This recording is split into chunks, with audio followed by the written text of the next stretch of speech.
Okay, this is going to be a review of tan.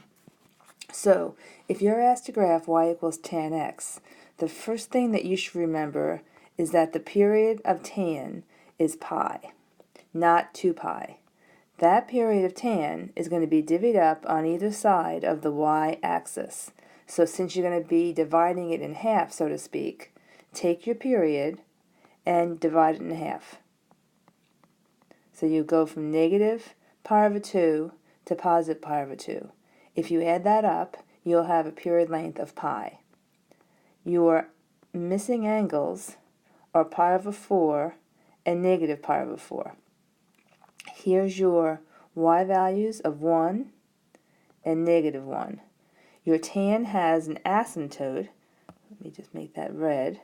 So here's your asymptote on either side of your function. Then the tan function itself is going to start down here at negative 1, go through the origin, 0, 0, and go up here.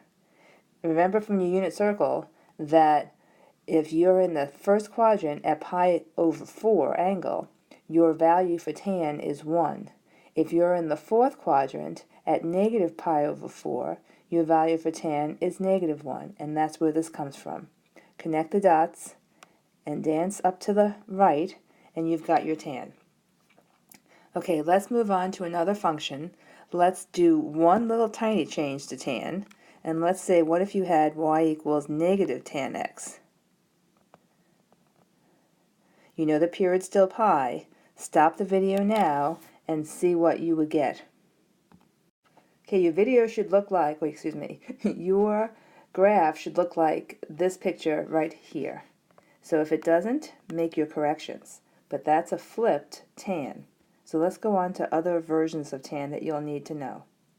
Okay, if you look now at this new function, y equals tan 4x, what you should notice is that there's been a change to the b. And the b is right here. So that means if your period is pi over b, now your period is pi over 4. So remember, you're going to divvy it up between two sides for tan. So you are putting your angles at pi over 8 because you're divvying it up between two sides. So this is pi over 8 and negative pi over 8. And then you're going to go ahead and everything else is the same. This is still 1. This is still negative 1.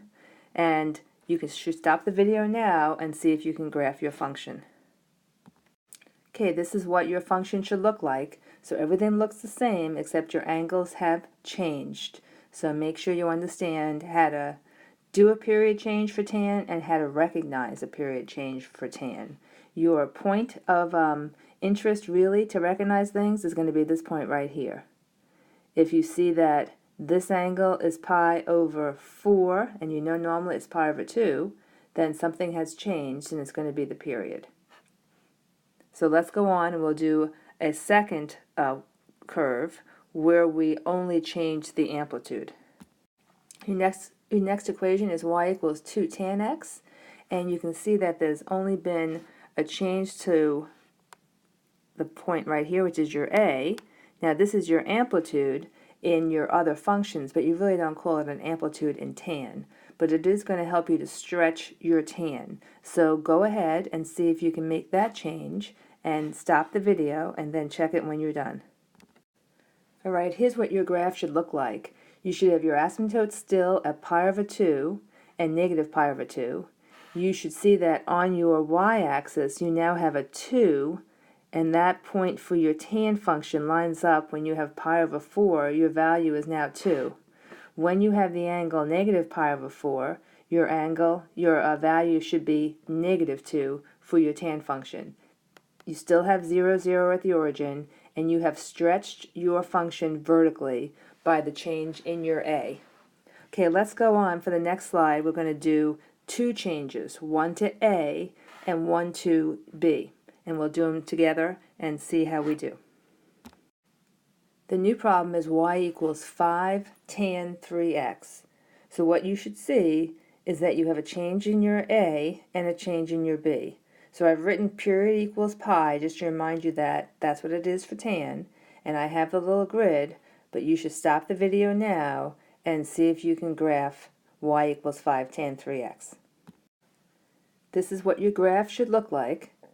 So you should see that you have asymptotes at negative pi over 6 and positive pi over 6, and your values for tan, when tan is negative 5, that changes from the amplitude, you have a y value of an angle of negative pi over 3. And when the y value is 5, the angle is pi over 3. So those are the points that you should have plotted, and then you just connect it with a smooth line. All right, the next video the next slide, I'm going to give you a graph, and you're going to identify it. Okay, here is the graph, and you need to figure out what is it. So it clearly is not a sine or a cosine, so it's a tan graph. Can you figure it out looking at the angles I've given you and the y values I've given you? So take a second, think about it, and then I'll explain how you figure it out. Okay, hopefully you have taken some time to think about what you see. So the easiest thing I see is that I have a 7 where I normally would have a 1, and I also have a negative 7 where I have a 1. I see that my tan is moving in the direction it normally does, so I know there's no flip. So far I know I have y equals 7 tan. Now the question is, what is the period? And so I've done some work over here for us. Okay, the period is going from asymptote to asymptote. So what's that total length? So I take my pi over 4 and I subtract a negative pi over 4. Those are my asymptotes. That result is 2 pi over 4, which I've reduced to pi over 2. Reducing here is going to be important. So I have pi over 2 is my period. All right, so I say pi over 2 is the period. Remember, period for tan equals pi over b.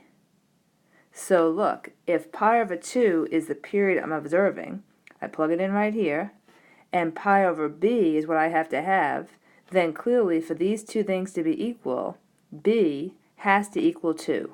So therefore I have an equation of y equals 7 tan 2x, and I'm done. So think that through, because we're going to have a quiz on having you recognize the graphs, and that is how you do it. First go for the A, then work to get the B. I hope this has helped.